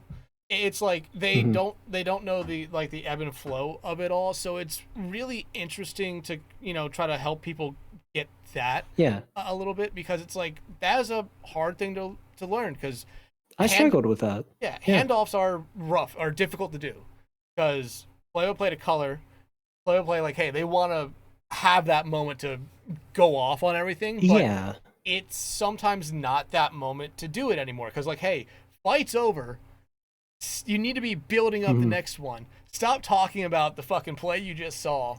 Like, and I run into this a lot when I do play-by-play still. It's like, hey, I will run in and I'll say like, I'll just kind of maybe go on 2, 3, 4 seconds longer than what I should, and I immediately know my color is like, oh, I just cut into half their time.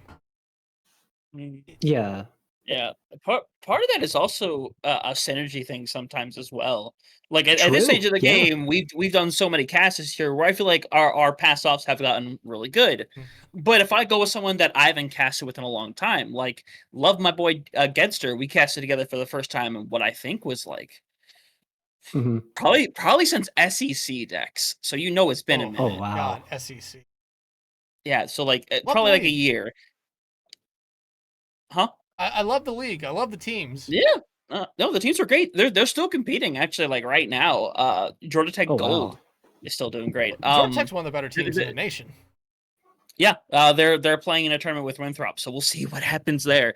But there were times as well where it's like, hey, pass off for a little weird, but that's also because we are both primarily play-by-play. We can flex around, we can do our things. But there was one point where it was going for a while, and I remember I just decided to message him, breathe.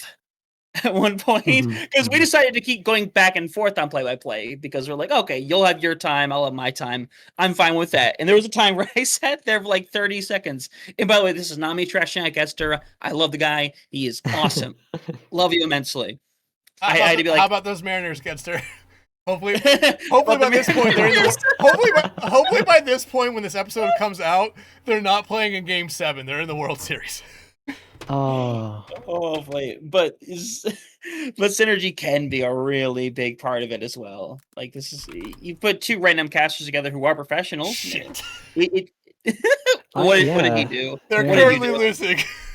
Oh my god! Can you guys remember the time in SPCS? Maybe you guys watched coverage, but it was SPCS season 1 of the whole entire thing that was starting up. I was paired with a guy that was actually a Best Buy worker that wanted to do esport broadcasting. And this guy was like, dude, this sounds fun. So he joins in, he talks to Seraph, and he's like, I want to broadcast some games. And he does. His first broadcast, I was with him. His name was Makoto. And I'm trying my best to bring him back up on broadcast because me and that dude had such good synergy. And I miss it. But watching those broadcasts back, there is a lot of learning credibility out of those that I could, put on for future broadcasts that I'll be doing possibly in CGL or SBCS or even BPL, as I really haven't done much in. I think I only have done one broadcast.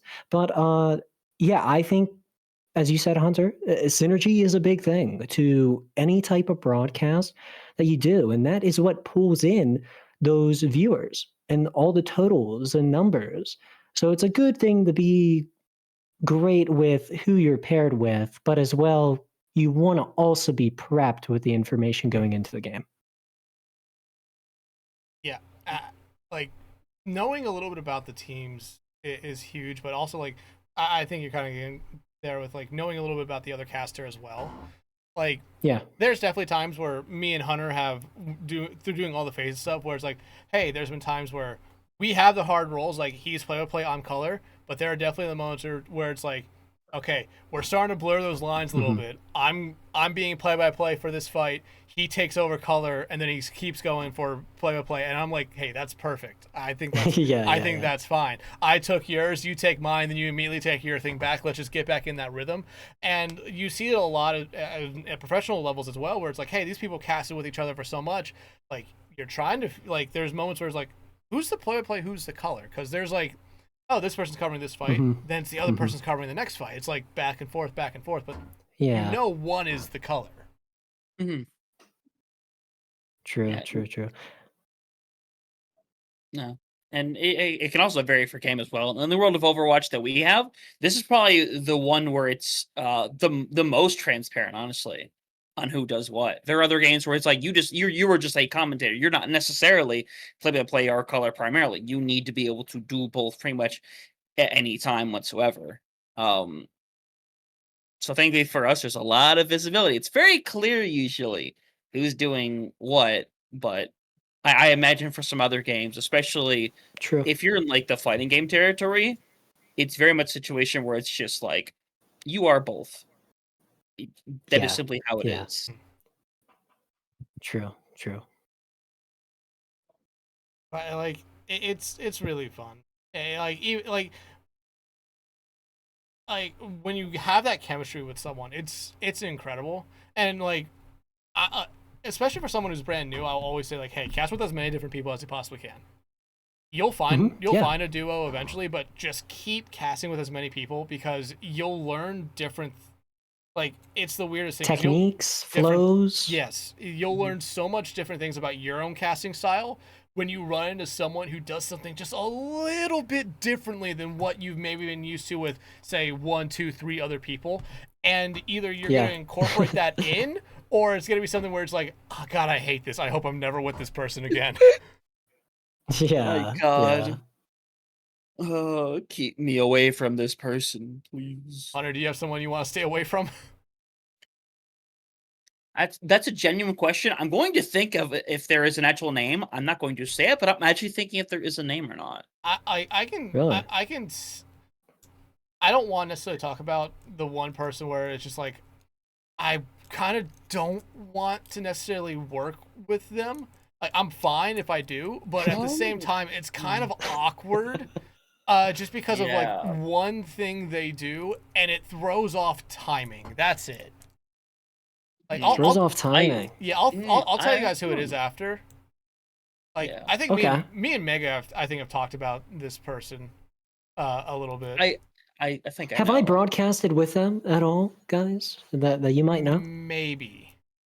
It's a big okay. Maybe. I'm gonna tell you the answer to that. I would say maybe to whatever that your question was gonna be, because I'm not gonna say yes or no. Yeah, exactly. Yeah. Right. I could think of a name now, but I'll save my own. So I love each and every one of you, though. Yeah, like again, love everyone. There's just always there's one or two people where you kind of run into it, just like, yeah. I don't. Like, you have to mentally prepare yourself for what is going to be a rough broadcast. Mm-hmm. All right. Yeah. It's night. Oh my God. Oh, look who's back after like 30 minutes. I've been here the entire time. I've been listening to everything. You've been tweeting. What do you mean? I'm allowed to okay, congrats. And I've been sat here paying attention. Just nobody said anything to me, so I was like, okay, I'm just listening to the conversation. That's fine. I just want to say, at least I noticed you. Next pod review, we're going to be tier listing every caster we've ever worked with. No! Really getting all of the dirty laundry out there. So look forward to that one. No! I did think of making a troll like that, of saying I'm going to make a caster tier list, and then I jokingly just put everybody in the S tier and post it. That's like a really good joke. No, that's the next pod review. Wait. The next pod review, we're tier listing our fucking episodes. Yeah, that's a good idea. That's good, man. But back to like the tier list of casters, you guys should put in that tier list things towards casters that they're working on, right? Like casters that are learning, have that as like a slot. Oh, yeah. Casters that want more learning, put that as a slot. Just don't have it like S, A, B, C, D. You know. Don't have it like that though. See, that sounds constructive and helpful. Therefore, I'm not going to do that because I want to cause conflict. Yeah, Mega is the chaotic force here. Nyah. Yeah. There's a reason I'm now the only one of us who hasn't been to land. That's the thing is, I feel like Mega legitimately would make that tier list, though. I'm not going to do it right now. No, she would do it right now. Yeah. Oh, no. Don't fucking encourage her. Dexatron is about to be put down up on the bottom. Hold up. Please don't. This is crazy. Don't fucking encourage her, please. No. I think you're an excellent broadcaster. Really.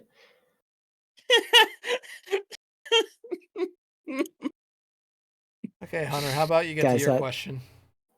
Yeah, sure. I better be at least like a C on that. I don't care. That's all I need. C-. But anyway. There's no minuses. We're not being that precise. X. What would you guys rate me in my beginning year to now what I am now? What would you guys rate me as out of 10? And be truthful. This bit has gone on too long. Oh, that's Okay, Mega, you go Mega, first. my God. Yeah, Mega. Yeah, you know, at this point, we're feeding into it. Do your bit first. Truthfully, I'm going to not rate for you specifically, Nyah, because I'm gonna be so real. I cannot remember any time we've cast together. I know it's happened. It's just my memory is so piss poor. I can't remember every individual cast. So I cannot rate you because I cannot fairly actually say I know anything about how you cast. Okay. All right. What about you, Hunter? I don't want to cop out and say the same thing, but I could not tell you the last time that I genuinely, could you tell me the last time we casted together? Could you tell me? Dude, I think the last time that we broadcasted, it was either in Calling All Heroes Rising or it was in mid-season of CGL. It had to be Rising. Like I'm pretty sure. Actually, is that even? I think it was Rising. I still have the VOD. You were covering like EXEN yeah, you're something. literally yeah. No, you're literally in my reel. That's literally one of the things I use. It's right there. Oh my gosh, that's funny. Oh god, that's when I cut the beard down. I need to stop doing that. My god. I guess we'll go to Dex. So what would you say? So here, I'll tell you this. It's been almost 6 months. It's been almost 6 months to the day. It has. It was, and I can tell you because I write this down. It was the EU Diamond playoffs. It was professional versus VA Mystic Coven. I remember this. Why do I have it put down as flex? What? No, this is wrong. Bro, like flex broadcast. Bro is losing. Yeah, I have it put down that we were flexing between the two roles. That's only a thing I have there just for Rocket League. We might have been like tossing the play-by-play in the color. We might have been, but I'm just gonna kind of keep it with that. It was probably play-by-play because outside of Rocket League, like there's no other like flex things I have other than the one TriCast I did with Mega, and I don't remember the third person's name. We talk about this every time because we don't remember the third person's name, but we remember that whoever it was a fucking goat because we locked the fuck in. Yeah, like me and Mega have never casted with this person before, and it was just like we did not talk about it at all. We had a fucking rotation. It would go Mega, the other person, me, back to Mega, and we never broke it. It was by far one of the more insane things ever. That Pod Solum. Oh, I miss Pod so much. Oh my god. All the way back in February for the BPL Snowdown Summit. I miss Pod. That's the Pod up too. That's the only our Overwatch cast I have put down as flex on my Google Sheets. God, what is Pod up to? Oh my god, I miss him. But for your first year, I would definitely say it's probably somewhere in the high 7s. Out of 10. Like you have learned a lot. Zay, what the fuck? What is Zay? Oh my god, Zay. My god. Hi. Bye. Cat Cam. Hey, you know what we could say is that Dexatron having a cat is probably better than having a dog. I had a dog. Oh, really? Yeah, when I lived with my parents, I had a dog. Would you rather have a cat or a dog, though? Like, personally, if you only had to have one. Oh, this is the easiest question in the world. If I was living alone, a cat. If I was living with people, a dog. A dog. I'm more of a dog person, but I like cats. But where I live right now, I've talked about this a little bit before. Is like I just couldn't get a dog because I would not be able to give it the attention and the time that it truly needs, or the space to run around. Because I would only be able to go take it for walks. I don't have a fenced in area anywhere around me for dogs. I'm gonna put you down. Go on my shirt. Bye, Zay. Okay. Did. You good? Yeah, but I like the Carolina Panthers gear as well. Yeah, I'm a Panthers fan. This has been the best year in the last 7 years. That's epic stuff. He's had a great year. We both had good years so far. It's been a minute. It's not really fair for me to say that, but I'm not wanting to kill myself by week 8. Do we now talk about football? We do. Every time I think of the Carolina Panthers, how they're doing this year, I think of like the thing with Mo in The Simpsons. Not today, old friend. I mean, do you know what I'm referring to? Yeah, but you could also just pull up the photo I have of the circle of suffering, where it just suffering builds character that leads into suffering builds character that leads into suffering builds character that leads back into suffering builds character. We love suffering in this household. The funny thing is, I don't know if we're gonna be able to talk about sports here because we're coming down to the end. Yeah, we're coming down to the end of it. So Hunter, ask your question finally. Yeah, all right, Nyah. We all got names. We all got gamer tags. Some of them have changed. Some of them have stayed the same. So the question is, yeah, we're speedrunning this question. We all got names. We all got names. Sometimes they change. Your name, it's Nyah. Why is it Nyah? Well, actually, if you know anything about Pokemon, and this is actually Pokemon related, oh really? Nyah is part of Nyhoja, which in the Japanese form, to translate it to English, it's Sprigatito. So Sprigatito is my favorite Gen 9 Pokemon. So I was like, you know what? I'm going in with the Nyah name. I think Nyah is just overall fun. I'm gonna be honest, I had to look up which one Sprigatito was. It's the fucking weed cat that everybody loves, even though Coco clears by 18 million miles. But hey, I have like a big old Target jumbo plush here. Wait, maybe I can go like grab it. Kitty. Oh, here we go. Yeah, Kitty, let's go. Kitty. We got him, boys. Hey, oh, there it is. There it is. I mean, this thing is huge. I have a. Oh, I'm sorry, girl. I have a plush of my favorite Pokemon.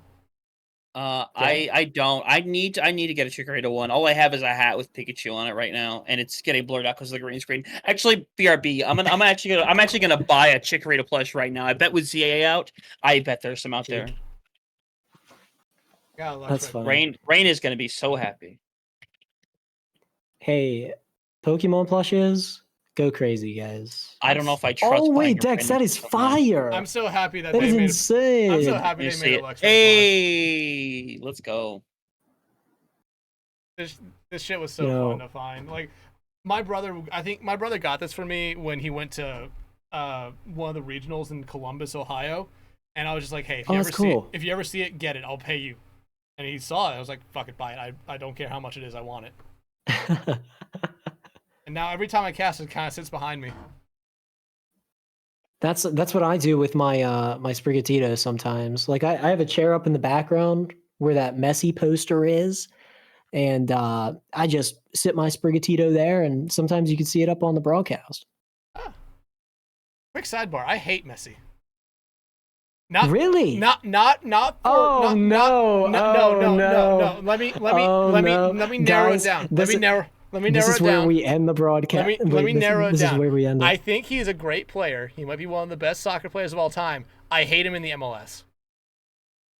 Okay, all right, but you like this Barca years? I didn't necessarily care, but I respect him as a player. In the MLS, I don't respect him because the MLS caters so much to him that it's not fun for every other fucking team. See, usually Messi haters have more things to say, though, Tax. So do you have more things to say about that? Fuck the city of Miami. Yeah, they do kind of suck. Okay. I'm not gonna lie though. The city of Miami just. Go ahead, Hunter. If you were about to say something, I'm sorry. No, just really quick. I have verified my information. They indeed did release new plushies after ZA dropped of Chikorita, Totodile, and Tepig, and they are in their life size too.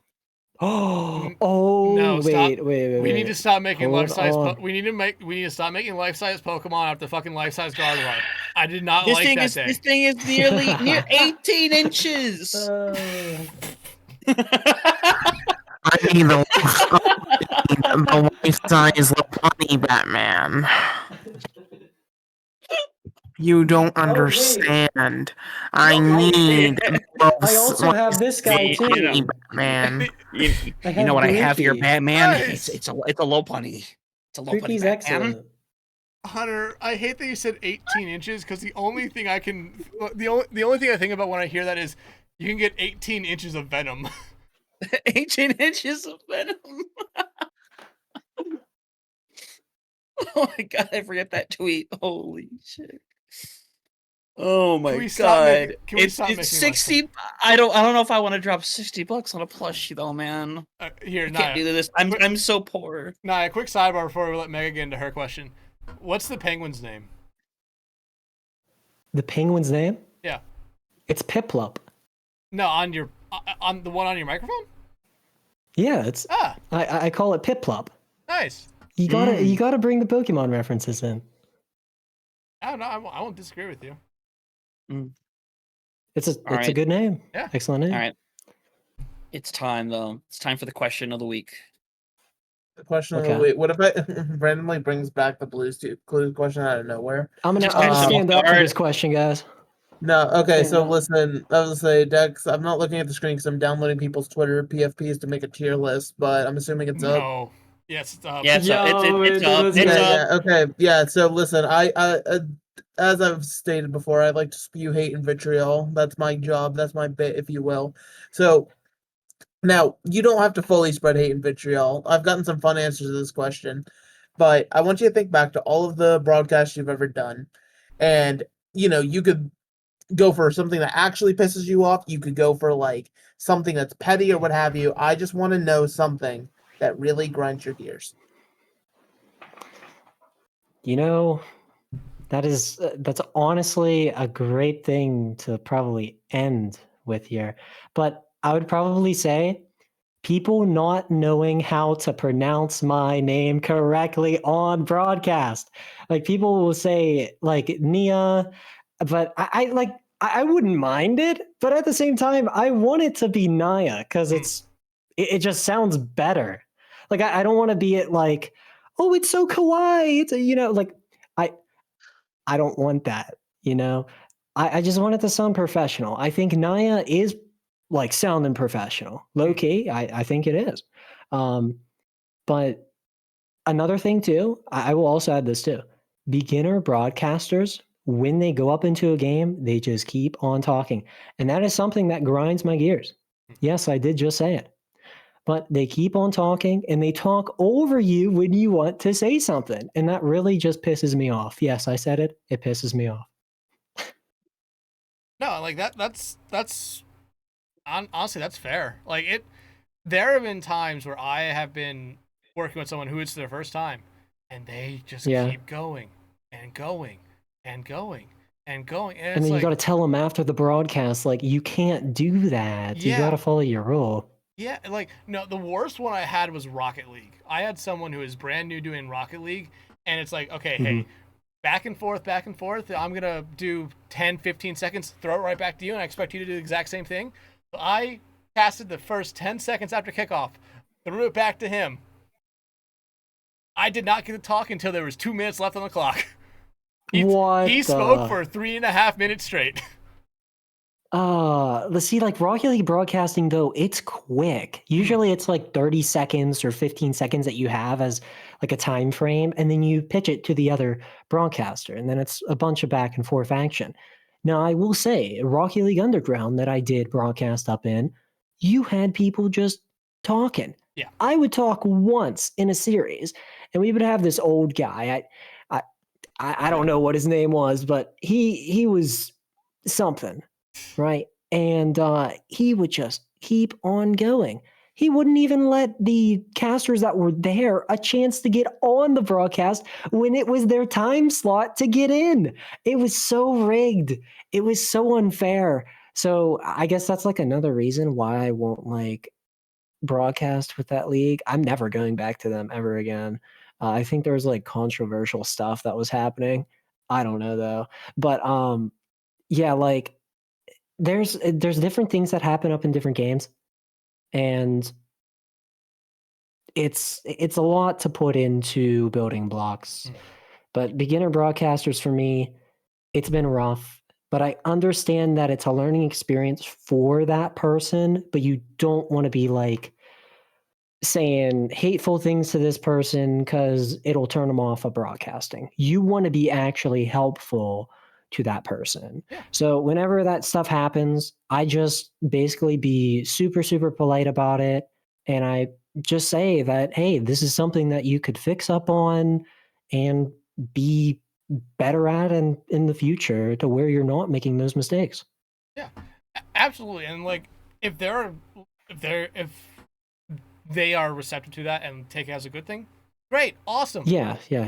We've talked about a lot. Mega had one person who, when after the cast, Mega tried to give them some tips, just straight up blew it off and said, "You guys are the reason this sucked." Like, no way. Oh, Mega, I can't believe that. Is that true?